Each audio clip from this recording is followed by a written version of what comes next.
Au mariage de ma sœur, je me tenais à l'entrée principale dans une robe que j'avais moi-même dessinée, élégante, discrète et valant plus que la liste des invités moyennes réunies. J'ai donné mon nom au personnel. Ils ont froncé les sourcils, tapoté sur leur tablette, regardé à nouveau, puis prononcé les mots qui ont tout changé. « Désolé, votre nom n'est pas sur la liste. » Je pensais qu'il devait y avoir une erreur. J'avais dessiné les invitations, les menus, tout le thème du mariage. J'ai fait la robe. Je me suis tourné vers ma mère. Elle n'avait pas l'air surprise. En fait, elle avait l'air amusée. Elle s'est penchée, a baissé la voix et a dit « Ta sœur a épousé quelqu'un de riche. Nous ne pouvons pas nous permettre qu'une pauvre petite créatrice nous embarrasse. » C'est à ce moment-là, le moment où tout s'est mis en place. Chaque insulte, chaque renvoi, chaque fois que j'ai été négligé. Ils n'ont jamais prévu de m'inclure. J'étais assez bonne pour travailler pour eux, mais pas assez bonne pour être vue. Alors, j'ai souri, je me suis retourné et je suis parti.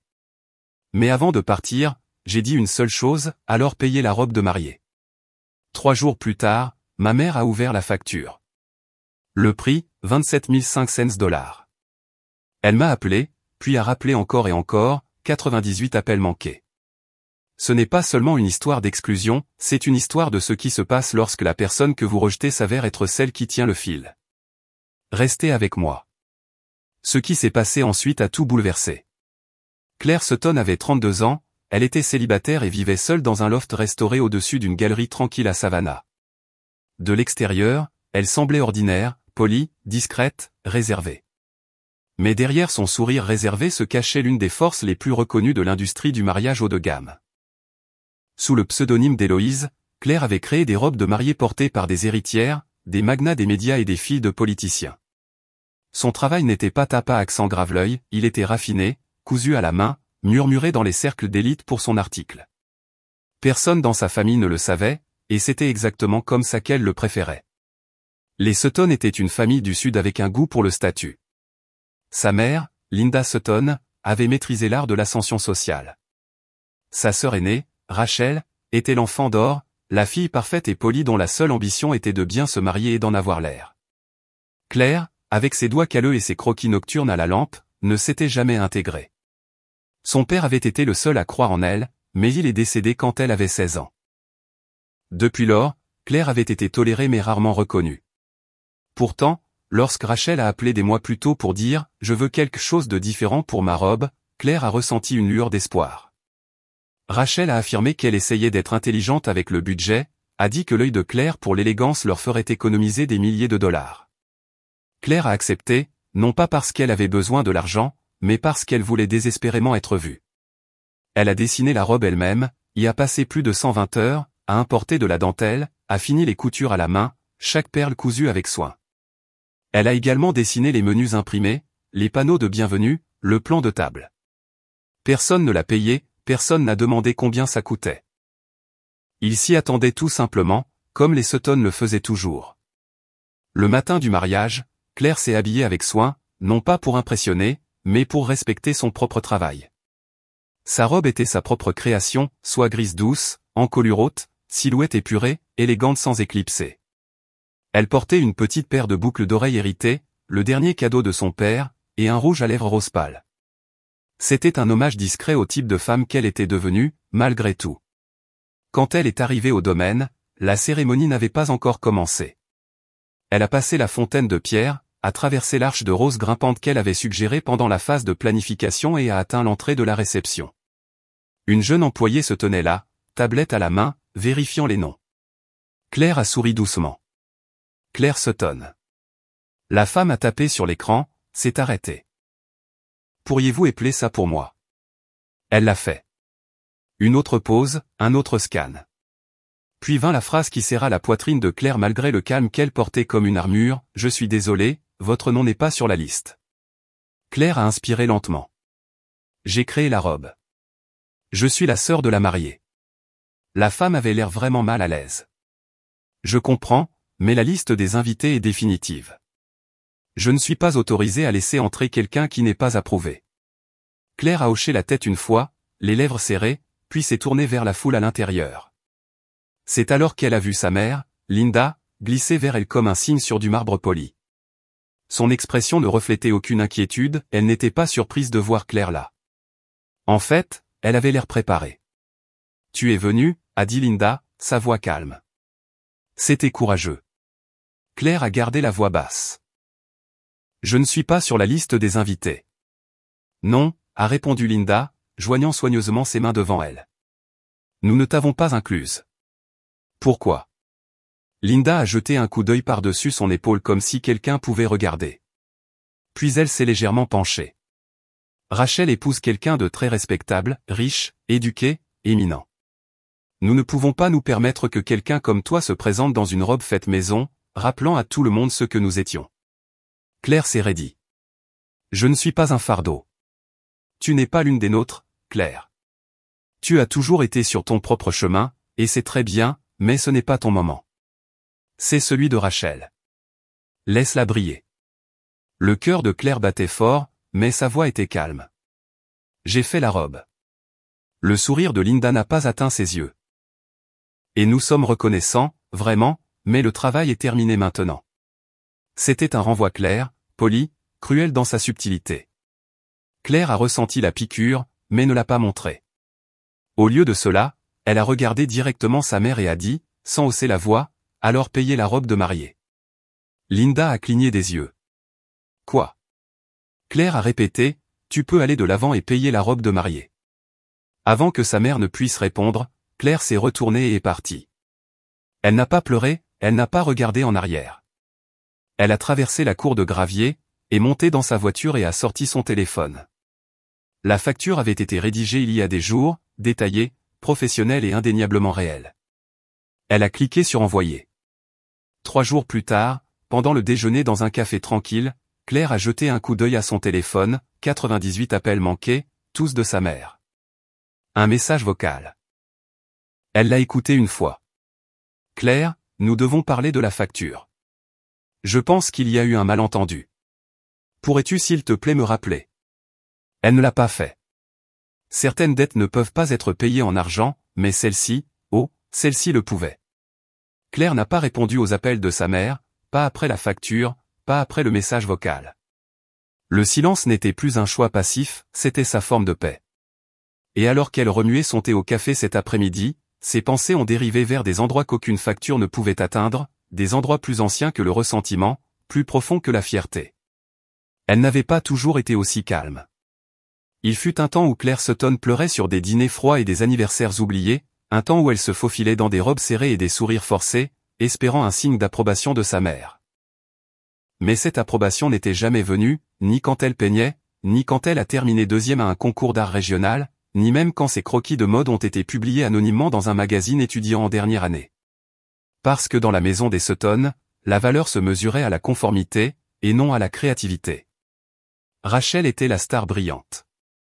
Dès la maternelle, ses dessins étaient encadrés sur le frigo, ses bulletins scolaires étaient vantés au brunch.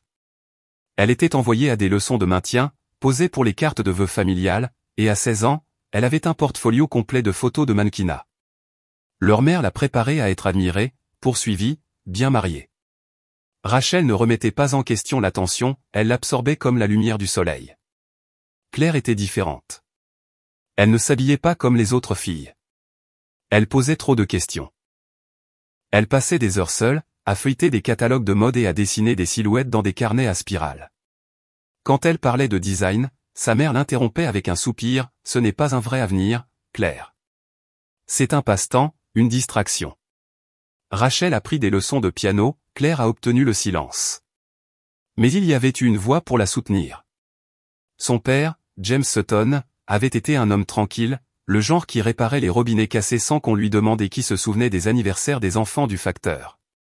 Il ne disait pas grand-chose, mais quand Claire lui a montré son premier croquis de mode complet, une robe lavande avec un ourlet festonné et une encolure brodée, il a levé les yeux de son journal et a dit « Tu as l'œil pour la beauté. Ne laisse jamais personne te faire honte de voir le monde différemment. » Cette phrase est devenue sa boussole. Il a commencé à lui glisser des livres sur les textiles et la confection de patron. Quand sa mère s'est moquée, il lui a dit doucement « Laisse Claire être Claire. » Et pendant un certain temps, il l'a protégée des rejets subtils, des regards secs, des classements tacites. Puis il est mort, crise cardiaque.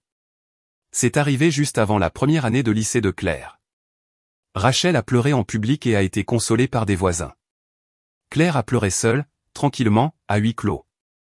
Personne ne l'a remarqué. Elle a arrêté de dessiner pendant 6 mois. Personne ne l'a remarqué. Elle a arrêté de dîner avec la famille. Elle s'est estompée du rythme de la maison comme une mélodie que personne ne se souciait plus de fredonner. À partir de ce moment, c'était comme si Claire avait été effacée, non pas par cruauté, mais par commodité. Elle n'était pas invitée au brunch mère-fille. Ses cadeaux d'anniversaire sont devenus des chèques dans des enveloppes. Ces étapes importantes se sont déroulées sans célébration. Et quand elle a postulé à une école de mode à New York et a été acceptée avec une bourse complète, Linda Sutton a simplement dit, au moins, ça ne nous coûtera rien.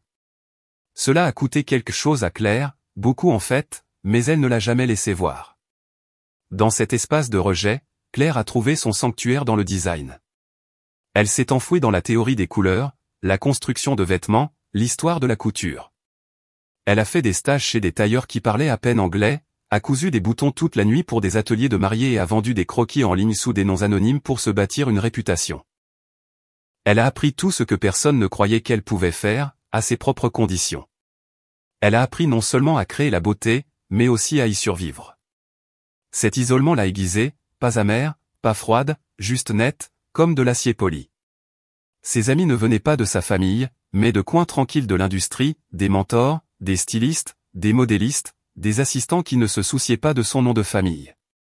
Elle a gagné son respect par des piqûres d'épingles et des plis, pas par des fêtes. Ce n'est pas que Claire en voulait à Rachel, pas exactement. C'était plutôt qu'elle en voulait à ce que Rachel avait été autorisée à être visible, voulue, célébrée. Claire a dû gagner chaque regard, chaque dollar, chaque moment de dignité.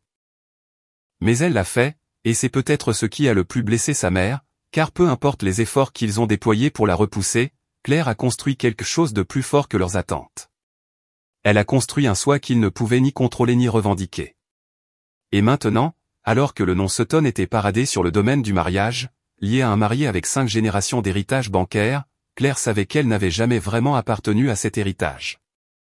Elle appartenait à quelque chose de mieux. Elle avait façonné son identité non pas par l'héritage, mais par le feu, non pas par le confort, mais par la création. Et ils apprendraient, qu'ils le veuillent ou non, que même les enfants oubliés deviennent des femmes qui n'oublient pas qui elles sont. Claire n'a jamais prévu de devenir célèbre. En fait, plus les gens parlaient de ses créations, plus elle gardait soigneusement la vérité derrière elle.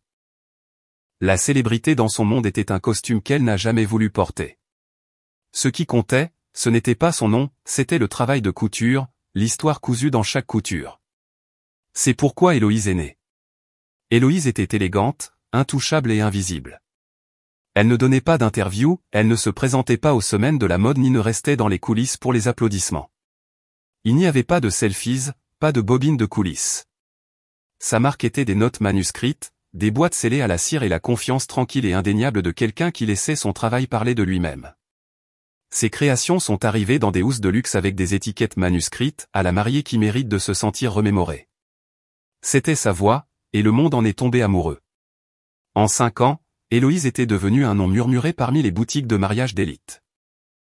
Les stylistes recommandaient leurs clients les plus exigeants à elle.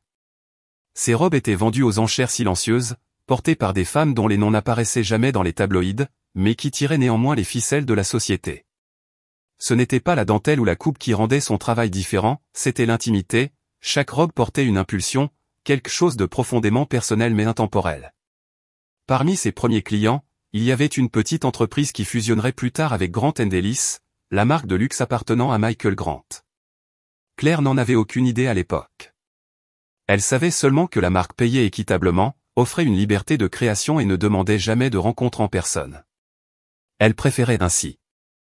Les contrats étaient signés numériquement, son identité masquée derrière un courriel proxy et un agent juridique. Tous les paiements étaient effectués par l'intermédiaire de sa dénomination sociale, CE Design LLC. Personne n'a jamais demandé ce que signifiaient les initiales. Au fil du temps, son travail est devenu essentiel aux collections de mariage saisonnières de Grant & Ellis. 3 de ses silhouettes originales ont été présentées dans des magazines. Une robe a été portée par la fille d'un sénateur lors d'un mariage dans un domaine de la Nouvelle-Angleterre qui a été discrètement profilé dans Vogue. Et pourtant, personne ne savait qui était Héloïse, pas même Michael Grant, l'homme maintenant marié à sa sœur. C'était une ironie sur laquelle Claire ne s'attardait pas. Lorsque Rachel a annoncé qu'elle était fiancée à Michael Grant, l'estomac de Claire s'est serré, mais pas par envie. C'était la convergence étrange de deux mondes qu'elle avait tant essayé de garder séparés, Rachel, la sœur qui avait passé toute son enfance sous les projecteurs que Claire n'a jamais été autorisée à partager, et Michael, le PDG de la marque même qui profitait de son anonymat. Elle a envisagé de lui dire, juste une fois, juste pour dire, nous avons déjà travaillé ensemble, en fait. Mais ensuite, elle a imaginé le regard qu'il lui jetterait, l'incrédulité polie suivie d'une pause maladroite. Rachel transformerait cela en une compétition. Leur mère en ferait d'une manière ou d'une autre sa propre affaire. Et ainsi, Claire a fait ce qu'elle a toujours fait, elle n'a rien dit, elle a dessiné, elle a cousu et elle est restée silencieuse. Héloïse est restée son bouclier, une création non seulement de mode, mais de survie. Après des années de diminution et de renvoi, Claire a appris le pouvoir d'être inconnue. S'il ne pouvait pas la voir, il ne pouvait pas la saper. Personne ne pouvait dire qu'elle avait réussi grâce à un nom ou à une faveur. Chaque point de couture était le sien. Chaque dollar gagné sans reconnaissance était la preuve de sa valeur. Et pourtant, il y avait des jours où elle se demandait ce que cela ferait d'être vue, vraiment vue, pas pour un titre ou une étiquette, mais pour le travail et le cœur qui se cachaient derrière. Mais ce rêve s'était estompé avec le temps, remplacé par quelque chose de plus solide, l'indépendance. L'ironie, bien sûr, était que sa famille la voyait toujours comme celle qui luttait, l'enfant artistique qui ne grandirait jamais. Sa mère l'appelait toujours créative comme certaines personnes disent compliquée. Rachel traitait toujours son succès comme une phase. Il parlait de carrière, mais pas de la sienne, de mariage, mais pas de ce qu'elle avait contribué à rendre inoubliable. Personne ne demandait comment elle payait ses factures. Personne ne disait jamais, j'ai vu ton travail dans ce magazine, parce que personne ne le savait. Et c'est ainsi qu'elle le voulait, jusqu'à ce moment à la porte du domaine, quand sa mère l'a regardée dans les yeux et l'a appelée une pauvre créatrice, comme si elle était encore cette fille qui dessinait des robes dans un carnet à spirale pendant que Rachel essayait des robes de concours de beauté. Claire ne l'a pas corrigée, elle n'a pas dit un mot. Mais ce moment resterait avec elle, plus net qu'aucune insulte, car dans cette seule phrase, sa mère avait confirmé tout ce que Claire avait toujours soupçonné, que rien de ce qu'elle ferait ne suffirait jamais à gagner sa place dans cette famille, pas même à construire un empire en silence.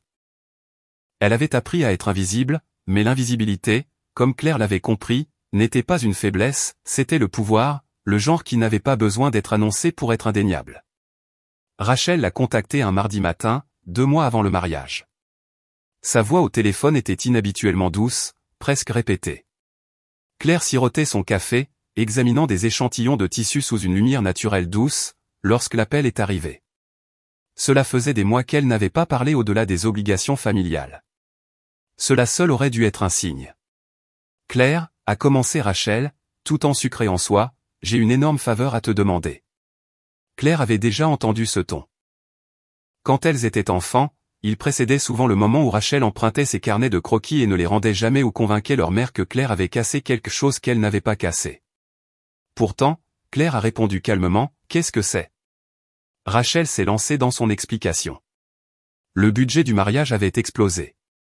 Le lieu, la nourriture, le groupe, tout coûtait plus cher que prévu. La famille de Michael avait couvert la plupart des dépenses importantes, mais il y avait de petites choses qui passaient entre les mailles du filet, et bien sûr, la robe. Claire a écouté en silence alors que Rachel expliquait qu'elle avait essayé d'autres designers, mais personne ne pouvait livrer quelque chose de vraiment spécial à court terme sans facturer une fortune. Je sais que c'est beaucoup, a dit Rachel, baissant légèrement la voix, mais j'espérais que tu pourrais peut-être m'aider, juste cette fois. Claire n'a pas répondu immédiatement. Elle a regardé l'outil délicat entre ses doigts, a senti le poids de toutes les années qu'elle avait passées à être négligée. Mais ensuite, elle s'est souvenue de la fille qu'elle était autrefois, celle qui voulait encore faire partie de quelque chose, qui appartenait à la famille même si elle avait été poussée en marge. Je vais le faire, a dit Claire doucement. Rachel a couiné de joie, puis a pivoté rapidement. Oh, et maman a aussi quelques idées. Elle t'enverra un courriel plus tard avec des notes sur l'encolure et la traîne. Nous pensons à quelque chose d'intemporel mais aussi de photogénique, ces mots, pas les miens. Les 8 semaines suivantes sont devenues un flou de travail. Claire n'a pas seulement dessiné la robe, elle s'y est plongée. Elle a utilisé de la dentelle de Chantilly ancienne, importée de France. Elle a cousu à la main des centaines de perles de rocaille dans le corsage. Le voile à lui seul a pris 16 heures, chaque détail cousu pour correspondre à la broderie subtile le long de l'ourlet. Mais elle ne s'est pas arrêtée là. Rachel a mentionné que la signalétique et les travaux d'impression n'avaient toujours pas été finalisés, alors Claire a proposé d'aider, à dessiner la suite d'invitations, les cartes de menu, les numéros de table. Elle a ajouté des accents de feuilles d'or à la main. Quand elle a vu que le tableau de vision pour l'arche florale était plat et sans inspiration, elle l'a redessiné, a trouvé les fournisseurs et l'a envoyé anonymement par l'intermédiaire d'un contact de production. Elle a tout fait tranquillement, professionnellement, sous le même nom qu'elle utilisait toujours, Héloïse. Jamais elle n'a apposé son vrai nom, ni sur les étiquettes, ni sur les fichiers. Elle n'a jamais demandé de paiement, ne l'a jamais mentionné, et ils n'ont jamais proposé. Il n'y a pas eu d'appel de remerciement, pas de note manuscrite, pas de texto disant « c'est magnifique ». Les seuls commentaires sont venus par l'intermédiaire de messages transférés de Linda, la traîne doit être plus courte, ou Rachel veut plus de scintillement, ou nous sommes inquiets au sujet de l'encolure. C'est un peu modeste. Chaque commentaire a été livré comme une correction à quelque chose d'inadéquat, pas une demande à quelqu'un qui avait donné sans demander. Claire a ajusté chaque détail sans argumenter. Elle a travaillé tard dans la nuit, saignant des piqûres d'épingles sur la mousseline et le tulle, se demandant si c'était de la générosité ou simplement un retour à l'ancien schéma, elle donnant, eux prenant. Ce qui la rongeait cependant, ce n'était pas le silence, c'était la familiarité de celui-ci, la façon dont ses contributions disparaissaient dans le fond comme de la musique d'hôtel que personne n'écoute vraiment mais qui manquerait si elle n'était pas là. Il en a toujours été ainsi, on s'attendait à ce que Claire donne, on s'attendait à ce que Rachel brille. Un soir, Claire a livré le croquis final, celui qui deviendrait la robe finie. Elle l'a envoyé par courriel à Rachel et a mis Linda en copie, en notant les échéanciers, l'état de l'expédition des tissus et la livraison estimée. La réponse est arrivée 2 jours plus tard de l'adresse électronique de Linda, ça a l'air bien, pouvait-on lire. Veuillez confirmer qu'il n'y a pas de marquage visible. Il s'agit d'un événement familial, pas d'une opportunité d'affaires. Claire fixa cette phrase pendant un long moment. La voici encore, cette ligne entre la famille et la fonction. Elle n'était pas leur fille ou leur sœur à cet instant, elle était un service, une main invisible, un fantôme dans l'outil. Une voix tranquille à l'intérieur d'elle commença à murmurer, une voix qu'elle n'avait pas entendue depuis des années. Quelque chose ne va pas. Mais elle l'étouffa comme elle le faisait toujours, car, malgré le schéma, malgré les années, une partie de Claire croyait encore que si elle donnait juste assez, si elle donnait parfaitement, peut-être qu'il finirait par la voir. Elle n'avait aucune idée à quel point elle avait tort. Les invitations de mariage furent livrées la 2e semaine de mai, enveloppées dans des enveloppes ivoire, scellées avec une feuille d'or, R&M, son propre monogramme conçu sur mesure. Claire reconnut instantanément le design. Elle avait passé des heures à affiner chaque détail, le poids du papier, l'angle de la calligraphie, le subtil scintillement de l'encre lorsqu'elle était inclinée sous la lumière. Elle avait touché chaque élément de ses invitations, chaque décision visuelle approuvée sous le nom de Héloïse. Et pourtant, lorsque les colis partirent, sa boîte aux lettres resta vide. Au début, elle minimisa. Peut-être que ça s'était perdu. Peut-être qu'il n'avait pas encore envoyé la sienne. Il y avait des dizaines d'invités, ces choses arrivaient. Mais à mesure que les jours s'allongeaient en une semaine, et que ses clients, dont certains étaient invités, envoyaient des captures d'écran ou la remerciaient en privé pour l'élégance de l'invitation, une prise de conscience tranquille commença à se former dans sa poitrine. Elle n'avait pas seulement été oubliée. Elle avait été exclue. Pourtant, Claire leur accorda le bénéfice du doute. Les vieilles habitudes ont la vie dure.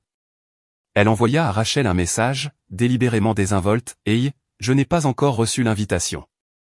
Peux-tu vérifier si elle a été envoyée ?» Rachel répondit avec ce qui semblait être de l'inquiétude, « Oh, je suis sûr que maman s'en est occupée. Je vais lui demander et te le faire savoir. » Rien de plus. Aucune insistance sur le fait que, bien sûr, Claire était invitée. Aucune excuse. Aucun suivi. Claire fixa le message pendant un long moment. Il n'y avait aucune chaleur dans les mots, aucune urgence, juste une vague promesse de vérifier, elle le soupçonnait, de ne plus jamais en parler. Rachel avait toujours été douée pour garder les choses jolies à l'extérieur. Ce soir-là, Claire se versa un verre de vin et ouvrit son ordinateur portable. Elle se retrouva à faire défiler l'histoire Instagram d'une demoiselle d'honneur. Une vidéo floue panoramique sur le tableau de réception, le plan de table final. La légende disait, Claire arrêta l'image et se pencha. Son cœur battit fort alors que ses yeux scannaient chaque colonne. Pas de Claire. Pas de Sutton. Pas de marque-place vierge qui aurait pu être un espace réservé. Il y avait des noms dont elle se souvenait à peine, anciens voisins, anciens camarades de classe, même des partenaires commerciaux de Linda. Mais son propre nom n'était nulle part. Elle vérifia 2 fois, puis encore. C'était délibéré. Elle avait conçu la carte même dont elle était maintenant effacée. Elle connaissait le modèle, l'espacement, les polices. Elle avait arrangé les tables elle-même. Maintenant, quelqu'un l'avait retirée, tranquillement, chirurgicalement. Pendant un long moment, Claire resta immobile, non pas parce qu'elle était choquée, mais parce que cela confirmait ce qu'elle avait craint depuis le début, sa présence était indésirable, pas gênante, indésirable. Indésirable. Pourtant, elle ne dit rien. Elle ne répondit pas à Rachel. Elle n'appela pas sa mère. Elle retourna au travail. Et pourtant, la douleur resta, une douleur sourde, persistante, qui murmurait des questions dans le silence, pourquoi ne voulait-il pas d'elle là-bas? Était-elle vraiment si embarrassante, si jetable? La robe suffisait elle, mais son existence était-elle de trop? Elle se souvenait des heures qu'elle avait passées à broder à la main la robe de Rachel, la broderie qu'elle avait refaite 2 fois parce que Linda avait dit qu'il fallait plus de lumière, le motif floral qu'elle avait retravaillé à partir de 0 juste pour correspondre à la palette de couleurs mise à jour du mariage, la douzaine de numéros de table estampillés alors qu'elle avait réimprimé la veille au soir parce que les imprimantes étaient tombées en panne. Elle se souvenait de tout. Et maintenant, même pas une chaise avec son nom dessus. Il y avait quelque chose de profondément humiliant à être effacé d'un moment que vous avez aidé à créer. Mais Claire ne pleura pas. Elle avait dépassé les larmes pour cette famille. Au lieu de cela, elle prit une décision tranquille, intentionnelle.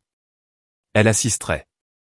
Pas pour mendier une place, pas pour les faire honte, pas pour reprendre quelque chose qu'ils n'avaient jamais vraiment donné. Elle irait parce qu'elle avait besoin de savoir, une fois pour toutes, qui ils étaient vraiment et qui elle était devenue. Il ne s'agirait pas de confrontation, il s'agirait de clarté. Elle commença à se préparer avec la même précision qu'elle appliquait à chaque client. Elle sélectionna une robe de sa propre conception, élégante et discrète. Elle choisit ses bijoux avec soin, rien d'ostentatoire, mais tout significatif. Elle polit ses talons, repassa son manteau, emballa sa dignité avec son rouge à lèvres. S'ils allaient faire semblant qu'elle n'existait pas, elle leur rappellerait, sans élever la voix une seule fois, qu'elle existait et qu'elle n'avait jamais eu besoin de leur permission pour se présenter. Le soleil n'avait pas bougé. Les fleurs s'épanouissaient encore exactement là où elle les avait imaginées. Les marches de marbre brillaient comme si elles étaient polies par la mémoire elle-même. Et Claire Sutton se tenait là où elle avait craint de se tenir, devant sa propre création, interdite d'entrer, non pas par hasard, mais par dessein. Le membre du personnel jeta un coup d'œil à l'écran une fois de plus, s'excusant. « Je suis vraiment désolé, vous n'êtes pas sur la liste des invités, et nous avons reçu des instructions strictes. » Claire ne dit rien. Elle avait répété ce moment dans son esprit, mais la piqûre silencieuse de la réalité était plus profonde que n'importe quel fantasme. Dans le silence qui suivit, ses yeux trouvèrent du mouvement. Talons claquants, parfum traînant, puis se posèrent sur la silhouette qui approchait. Linda Sutton, posée comme toujours, rayonnait de contrôle. Elle marchait avec un calme que Claire reconnaissait bien, la confiance de quelqu'un qui se croyait au-dessus de tout reproche. Elle atteignit l'entrée, offrit aux membres du personnel un sourire crispé, puis se tourna vers Claire. « Je te l'ai dit, dit Linda. » Sa voix était basse, tranchante. Nous ne pouvons pas avoir une pauvre créatrice à côté d'un homme comme Michael. Cela se reflèterait mal sur Rachel, sur nous tous. Claire cligna lentement des yeux. Je ne suis pas ici pour me tenir à côté de qui que ce soit. Linda plissa les yeux. Pourquoi es-tu ici, alors? Pour faire une scène? Tu ne penses pas que tu as assez pris à cette famille? Claire faillit rire. Pris? Elle pensa aux heures qu'elle avait travaillées, non payées, invisibles, les nuits tardives, le soin, le silence qu'elle avait gardé lorsque son nom avait été effacé du plan de table. Elle avait conçu les invitations, elle ne m'a même pas envoyé d'invitation, dit Claire. Linda ne broncha pas, cela aurait compliqué les choses, et il n'y avait pas de place, répondit sa mère froidement. De plus, tu n'as jamais vraiment appartenu à ce monde, Claire. Nous t'avons donné un toit et une éducation. Nous avons toléré ton petit hobby. Claire sentit son estomac se refroidir. Tolérer. Ce mot, prononcé si facilement, effaça des années d'efforts, d'essais pour prouver qu'elle pouvait appartenir, non pas par obéissance, mais par excellence, non pas par polissage, mais par objectif. Vous ne m'avez jamais vu, murmura Claire. Linda pencha la tête, sa voix aiguë. Maintenant, je vois ce que tu essayais d'être. Ce n'était jamais assez. Quelque chose à l'intérieur de Claire s'installa, ne se brisa pas, ne se cassa pas, s'installa comme la poussière trouvant sa place après une longue chute. Elle ajusta légèrement sa posture, non pas par défi, mais par clarté. Sa voix était calme. Vérifiez votre email, dit-elle. Linda fronça les sourcils. Excusez-moi. Les mots de Claire étaient mesurés. Facture envoyée. Elle se tourna, cette fois non pas avec hésitation ou fierté blessée, mais avec détermination. Elle redescendit le même chemin qu'elle avait autrefois rêvé de parcourir en tant que demoiselle d'honneur, ou même simplement en tant que sœur. Ce rêve était mort il y a longtemps. Aujourd'hui, elle enterra les cendres. Chaque pas loin du domaine semblait plus silencieux, plus propre. Elle ne pleura pas. Elle ne trembla pas. Elle ne laissa pas la colère ruiner la grâce qu'elle avait si longtemps combattue pour revendiquer. Elle n'avait pas besoin d'être admise. Elle s'était laissée sortir. Au moment où elle retourna à son appartement, Savannah était baignée dans l'or doux du soir. Elle défit ses talons, posa son manteau et prépara du thé. Personne n'appela ce soir-là, pas encore. Mais le lendemain matin, ils commencèrent.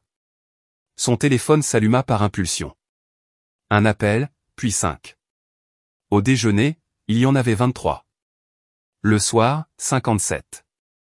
Le troisième jour, 98 appels manqués, tous du même numéro, sa mère. Son nom, sa voix, tendant la main à travers une ligne qui avait été coupée il y a trop longtemps pour être recablée de panique. Claire ne répondit pas. Elle n'avait pas besoin d'entendre les excuses, ou l'incrédulité, ou le plaidoyer de ne pas réagir de manière excessive. Elle savait ce qu'ils avaient trouvé, la facture, détaillée, signée, la valeur de ce qu'ils avaient volé répertoriée, taxée et juridiquement contraignante. Elle remua son thé et regarda par la fenêtre. Le soleil de fin d'après-midi traversait la vitre, une brise agitait les rideaux légers. À ce moment-là, Claire Sutton n'était pas en deuil. Elle était libre. Le mariage s'était terminé en spectacle, dansant sous les lustres, les flûtes à champagne cliquetant, une mer de perfection organisée que Rachel avait orchestrée jusqu'à la dernière pièce maîtresse en cristal. Les invités étaient repartis éblouis. Les flashs des appareils photos s'étaient estompés. Le groupe avait remballé et l'équipe de restauration se déplaçait silencieusement dans les couloirs. Maintenant, enfin, ce n'était plus qu'eux. Michael se tenait près de la fenêtre de la chambre de la suite lune de miel, toujours dans sa chemise de smoking, sa veste pliée soigneusement sur une chaise. Rachel fredonnait en s'ajustant une dernière fois à sa robe devant le miroir, incapable de résister à un autre regard sur ce qu'elle appelait la robe la plus importante de ça et jeta un coup d'œil et c'est alors qu'il le remarqua, le créateur évasif. Juste sous l'ourlet intérieur de la robe, à peine visible à moins de savoir quoi chercher, se trouvait une délicate signature brodée à la main, un E entrelacé et un seul L, incliné, stylisé, subtil mais indubitable. Ses sourcils se froncèrent. Il s'approcha, soulevant doucement le tissu. Attends, est-ce que c'est? Sa voix s'éteignit. Rachel leva les yeux, surprise. Quoi? Michael ne répondit pas tout de suite. Son esprit sprintait déjà à travers les possibilités. Il avait déjà vu ce monogramme, sur des croquis, sur des prototypes, sur des échantillons de tissu envoyés à son équipe de conception. C'était la signature d'Héloïse, le créateur insaisissable qui était devenu la pièce maîtresse de chaque réunion interne pendant 6 mois. Il la poursuivait. Qui qu'elle soit, elle refusait toutes les entrevues, ne signait jamais directement de contrat, travaillait uniquement par l'intermédiaire d'intermédiaires tiers. Ses créations avaient élevé sa gamme nuptiale saisonnière. Elle avait à elle seule relancé le segment de luxe en déclin de Grant et Ellis. Tout le conseil d'administration de Michael était d'accord, s'il pouvait l'enfermer avec une exclusivité, elle serait le joyau de la couronne de leur marque. « Où as-tu acheté cette robe ?» demanda-t-il. Rachel cligna des yeux. « Que veux-tu dire ? Tu l'as vu être ajustée. »« Non. » « Qui l'a conçue ?» Il y eut une pause. Rachel lissa ses mains sur le tissu. C'est sur mesure, dit-elle prudemment. Nous ne sommes pas passés par une marque. Je peux le voir, dit-il. Mais qui l'a fait? Elle hésita trop longtemps. La voix de Michael s'aiguisa. Rachel? Ses yeux s'égarèrent. Elle avait l'air prise au piège et, pire encore, coupable. Claire, admit-elle, presque dans un murmure. Claire l'a fait. Michael la regarda fixement, stupéfait. Claire est Héloïse. Rachel essaya d'en rire. Claire? Tu sais, elle a fait des études en design ou quelque chose comme ça. Elle a offert de l'aide avec la robe quand nous avions dépassé le budget. Ce n'était pas grave. Il recula, un nœud se formant dans sa poitrine.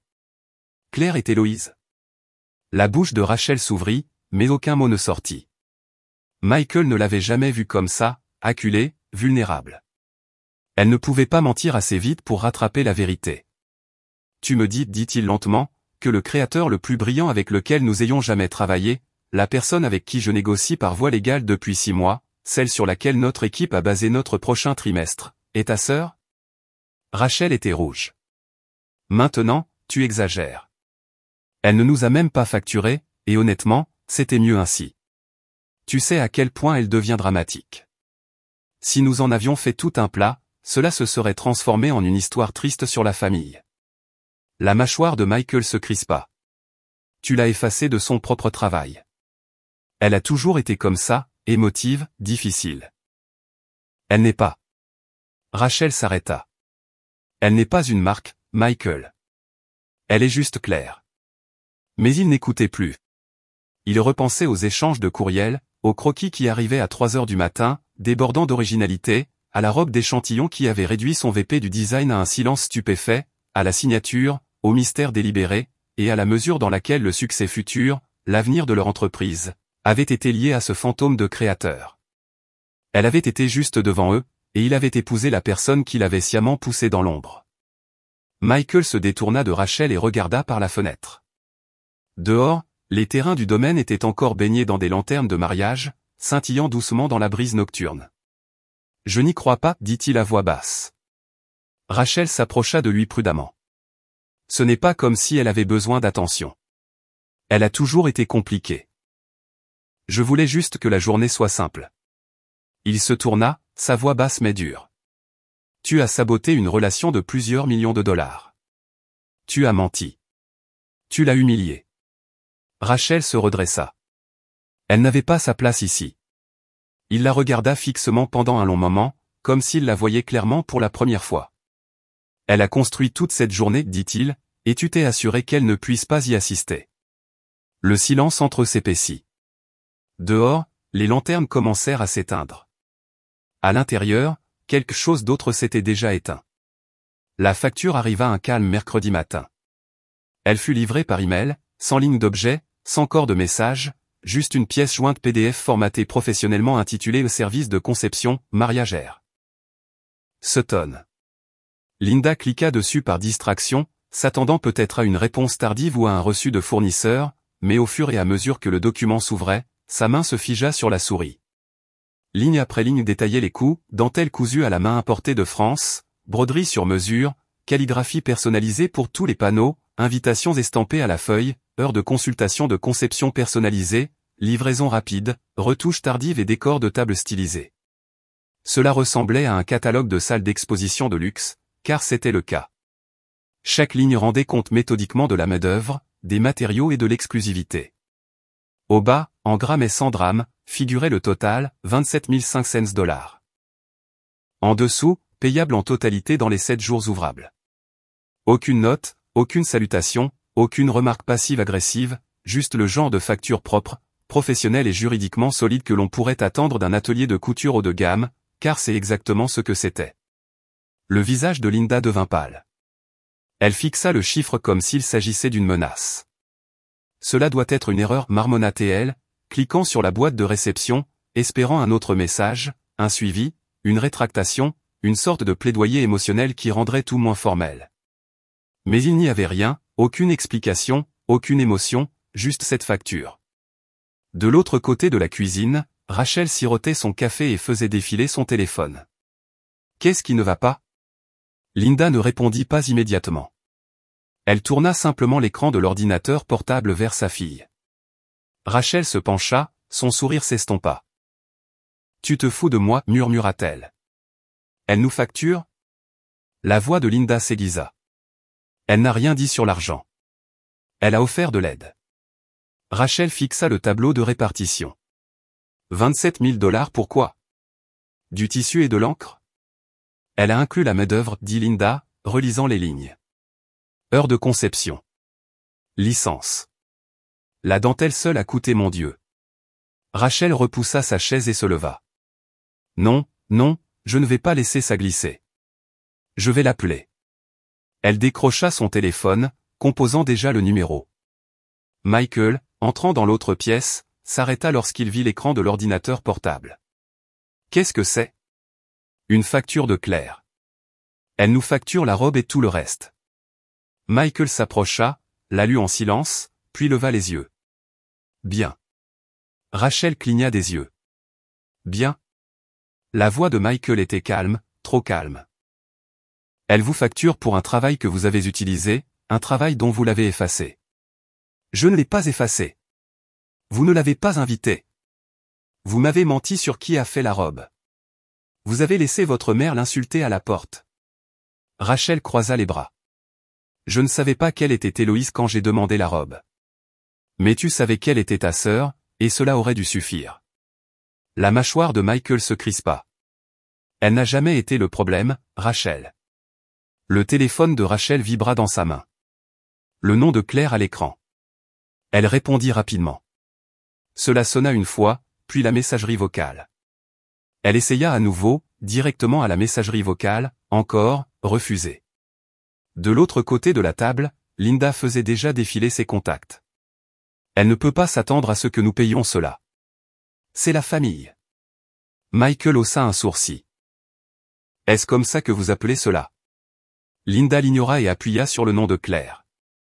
Cela sonna, la messagerie vocale encore, refusée encore. Pas de réponse. Elle essaya 5 fois de suite, faisant les 100 pas dans la cuisine, maintenant agitée. Elle m'ignore. Pouvez-vous lui en vouloir? Dit Michael. Vous avez utilisé son talent, rejeté sa valeur et l'avez appelé pauvre devant vos invités. Linda se tourna, agitée et rouge. C'est scandaleux. Elle a toujours été dramatique. Nous l'avons accueillie quand elle était jeune, nous lui avons tout donné, et maintenant elle nous envoie des factures comme si nous étions des étrangers. Michael croisa son regard uniformément. Peut-être parce que c'est comme ça que vous l'avez traité. La bouche de Linda s'ouvrit, mais aucun mot ne sortit. Rachel se rassit lentement, le téléphone toujours à la main, les joues rouges, non pas de colère, mais de quelque chose qui ressemblait plus à de la honte. Dehors, le soleil avait commencé à monter plus haut dans le ciel, illuminant les surfaces brillantes de la maison. Claire avait aidé à décorer à distance. Les invitations étaient toujours empilées dans un plateau décoratif, celles que les invités avaient admirées. Une copie encadrée du menu qu'elle avait conçu était appuyée contre un vase d'hydrangée affané. Le travail de Claire les entourait, silencieux, élégant, indéniable, mais Claire elle-même était partie. Et elle avait emporté son silence avec elle. Le soir, le téléphone de Linda affichait 27 appels manqués. À la fin du lendemain, 49. Le lendemain matin, 98, tous au même numéro, tous sans réponse. Claire ne les ignorait pas seulement, elle était, enfin, invisible par choix. La maison n'avait pas beaucoup changé. La poussière s'accrochait aux plaintes, le plancher craquait à des endroits familiers, et le parfum de vieux bois, de lavande légère, persistait dans les coins comme un souvenir. Claire se tenait dans l'entrée, les clés à la main, l'écho de ses pas l'entraînant plus profondément dans le passé. Elle n'était pas revenue ici depuis des années. C'était sa maison d'enfance, ou ce qu'il en restait après la mort de son père. Tout semblait plus froid. Linda avait repeint les murs, enlevé la plupart des livres, remplacé les meubles par des pièces modernes et élégantes qui n'avaient jamais égalé la chaleur que la maison avait autrefois. Finalement, Claire avait déménagé, pas par colère, juste par autodéfense. Maintenant que la propriété était enfin vendue, elle avait accepté de revenir pour une dernière visite afin de récupérer tout ce qu'elle aurait pu laisser derrière elle. Le grenier était toujours étroit. Des poussières dansaient dans les rayons de lumière de fin d'après-midi qui se déversaient par la petite fenêtre circulaire. Des cartons étaient alignés contre le mur du fond, certains marqués de l'écriture de son père, soignée, courbée, patiente. Elle ouvrit celui étiqueté Claire, croquis. À l'intérieur se trouvaient les carnets qu'il avait conservés, les premiers dessins de robes faites de crayons de couleur et de colle, certains n'étant que des bonshommes avec des robes, quelques aquarelles froissées, un petit journal dont elle se souvenait à peine. Au fond de la boîte se trouvait une fine enveloppe blanche. Son nom était écrit dessus de sa main, Claire. Elle se figea. Elle n'avait pas jauni avec l'âge, l'encre n'était pas fanée. Elle avait été conservée, scellée dans du plastique, rangée délibérément. Elle s'assit lentement sur le plancher du grenier, le dos contre la poutre en bois, et l'ouvrit avec des doigts tremblants. À l'intérieur se trouvait une seule feuille de papier à lettres pliées. « Ma brillante Claire », commençait-elle. Elle dut s'arrêter un instant. Elle n'avait pas entendu ces mots depuis si longtemps. « Je suis désolé de ne pas pouvoir rester assez longtemps pour voir où ta lumière te mènerait, mais je le vois déjà. Tu n'as jamais été comme les autres. Tu voyais le monde de travers, dans des couleurs que la plupart des gens ignorent, et je sais que ça a fait mal quand ils n'ont pas compris, mais n'ose surtout pas éteindre cette lumière pour te faire plus petite. N'échange pas ta voix contre leur approbation. N'abandonne jamais ce qui te fait briller juste pour les mettre à l'aise. » Elle porta sa main à sa bouche, incapable de respirer. « Je sais que ton chemin ne sera pas droit. Je sais que tu te remettras en question, mais promets-moi ceci, dans quelque pièce que tu entres, entre comme toi-même. Ils ne t'accepteront peut-être jamais, mais ça ne veut pas dire que tu n'as pas ta place. Tu l'as, tel que tu es. » Sa poitrine s'effondra sous un sanglot, le genre qui venait du plus profond d'elle-même, intacte depuis des années. Les larmes coulèrent librement maintenant, striant ses joues et tombant sur ses genoux. Elle n'avait pas pleuré quand il l'avait rayée de la liste des invités. Elle n'avait pas pleuré quand sa mère l'avait humiliée à la porte. Elle n'avait pas pleuré quand son travail avait été exploité et effacé. Mais ça l'anéantissait, être vue, être comprise, même après tout ce temps, même d'outre-tombe. Elle pressa la lettre contre son cœur et pleura. Ce n'était pas du chagrin, c'était de la reconnaissance. C'était le moment où une partie d'elle, longtemps enfouie, remontait enfin à la surface et disait « J'existe ». Plus tard, quand les larmes eurent séché et que le grenier fut baigné dans la douce lumière dorée du début de soirée, Claire se leva, plia doucement la lettre et la plaça dans son sac. Elle descendit lentement, s'arrêtant dans le couloir où ses croquis d'enfance avaient autrefois été épinglés au mur avant d'être remplacés par les certificats académiques de Rachel.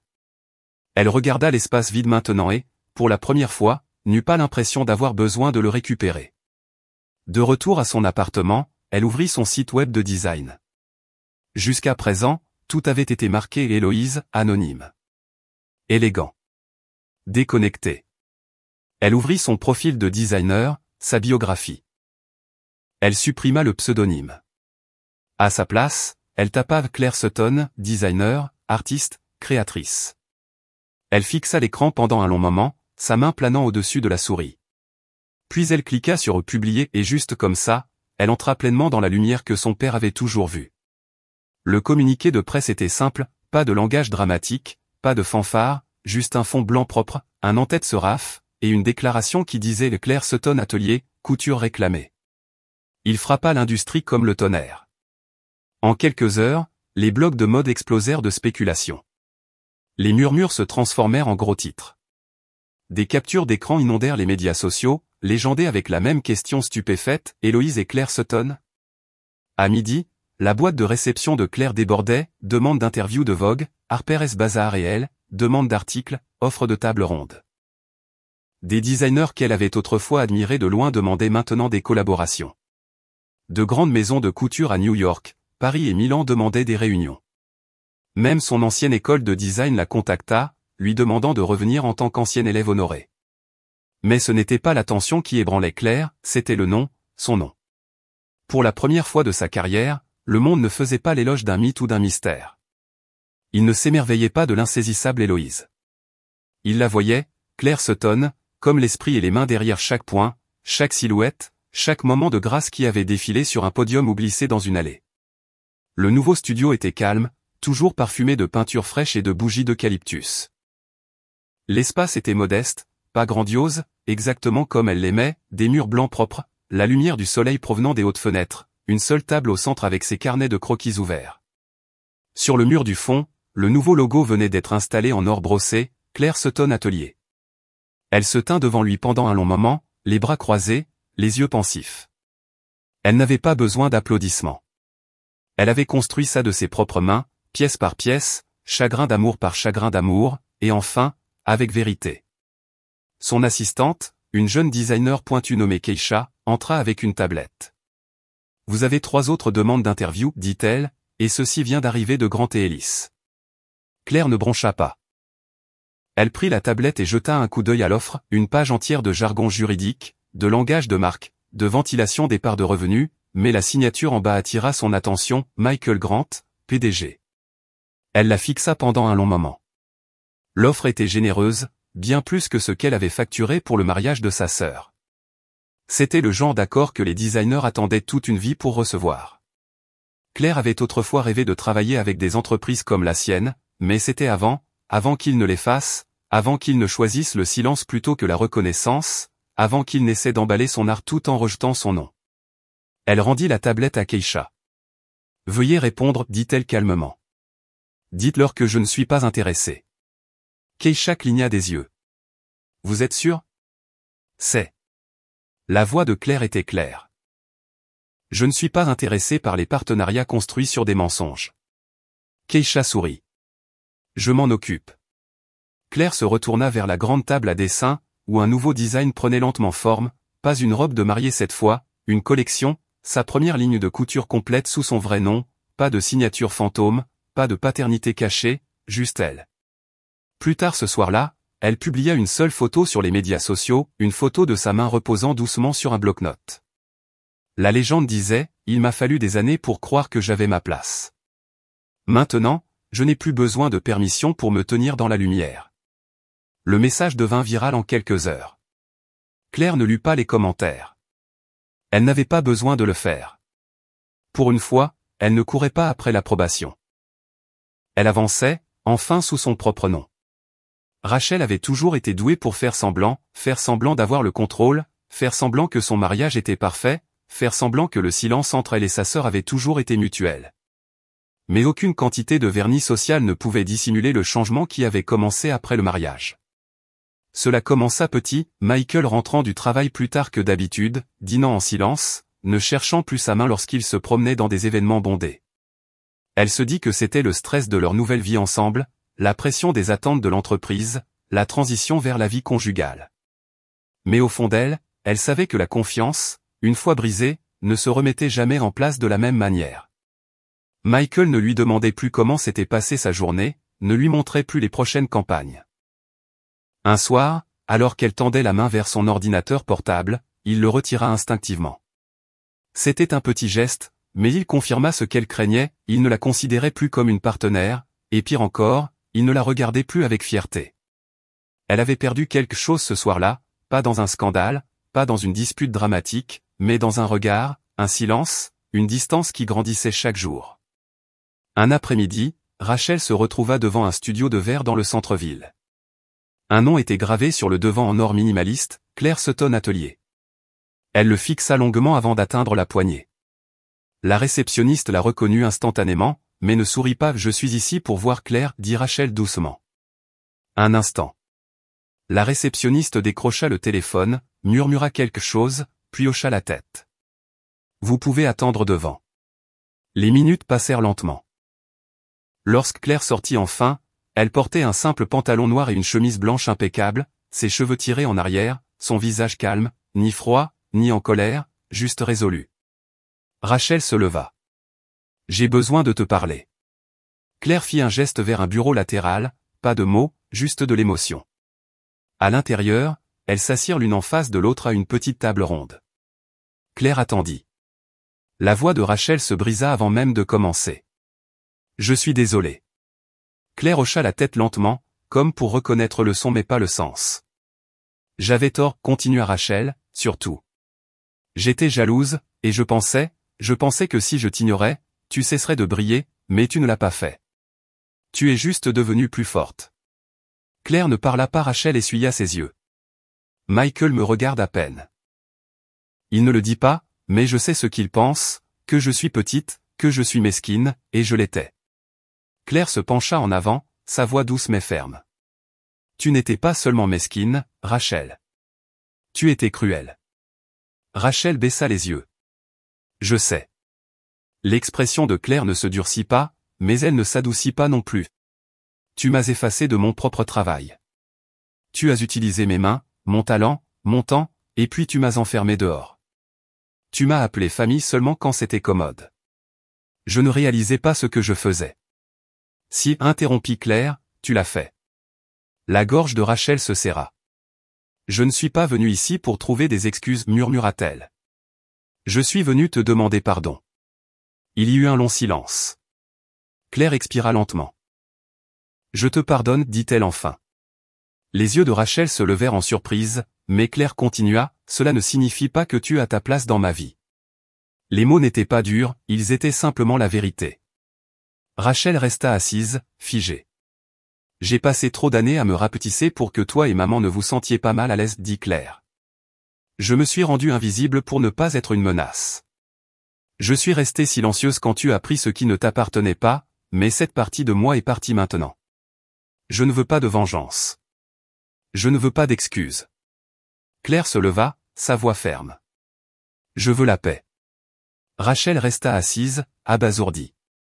Claire se dirigea vers la porte, l'ouvrit doucement. Rachel leva les yeux humides, la voix à peine plus qu'un murmure. Alors c'est tout? Claire ne se retourna pas. C'était fini il y a longtemps, tu ne t'en es juste pas rendu compte. Rachel se leva lentement, serrant son sac à main. Elle regarda autour du studio, si plein de lumière, rempli de tissus et de croquis et de vie, un lieu de but, de création, un lieu où elle ne pourrait plus jamais entrer honnêtement. Alors qu'elle sortait dans l'air du soir, la vérité s'installa dans sa poitrine, plus lourde que la culpabilité, elle n'avait pas seulement perdu une sœur, elle avait perdu la seule personne qui lui avait jamais offert un amour inconditionnel et l'avait enterrée sous la fierté. Maintenant, cette porte resterait fermée, et l'écho des derniers mots de Claire la suivrait chez elle. Le studio bourdonnait d'une énergie tranquille. Des rouleaux de tissu tapissaient les étagères, des mannequins de couture se tenaient comme des témoins silencieux, et des rayons de soleil matinal se déversaient à travers les hautes fenêtres, projetant de longues lignes dorées sur le sol poli. Mais aujourd'hui, quelque chose était différent. La longue table au centre, autrefois réservée uniquement aux carnets de croquis et aux échantillons de Claire, avait été débarrassée. À sa place se trouvaient des bloc-notes simples, des crayons taillés et des rouleaux de mousseline bon marché.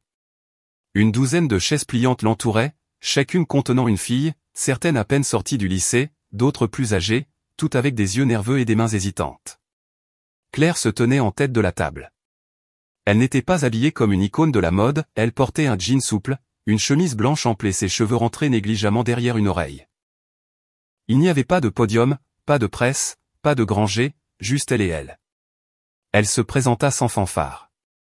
Elle parla de lignes, d'équilibre, de théorie des couleurs, mais pas comme une conférencière, comme quelqu'un qui ouvrait une porte dont elle avait autrefois été exclue. Puis elle fit une pause. Je sais que certaines d'entre vous ne croient pas avoir leur place dans un espace comme celui-ci, dit-elle. Je sais ce que c'est d'être négligé, de s'entendre dire que vos rêves sont stupides, d'entendre votre voix et d'en douter ensuite. La pièce était immobile, les yeux fixés sur elle. Elle continua, son ton doux. Ce n'est pas seulement un studio. C'est une pièce où personne ne vous demande si vous êtes digne. Vous l'êtes déjà. On ne vous a juste pas appris à le dire avec du tissu. Une jeune fille leva la main, peut-être 16 ans, avec des boucles serrées tirées en arrière dans un chignon de fortune et des jeans d'occasion rapiécés aux genoux. Ma tante dit que la mode est seulement pour les riches, dit-elle, presque en murmurant. Je suis pauvre. Est-ce qu'une personne comme moi peut vraiment faire ce que vous faites? Les mots planèrent dans l'air. Claire se rapprocha, sa voix douce mais ferme.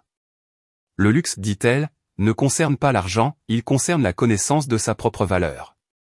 La fille cligna des yeux, comme si elle n'était pas sûre de la croire. Claire sourit. La chose la plus précieuse que j'ai jamais faite n'a pas coûté une fortune, elle a coûté du courage. Quelque part, quelqu'un laissa échapper un souffle tremblant. Une larme coula sur une joue, non pas de tristesse mais de reconnaissance. Au fur et à mesure que la leçon avançait, elles esquissèrent leurs premières lignes, hésitantes au début, puis plus audacieuses. Elles tinrent le tissu à la lumière. Elles posèrent des questions.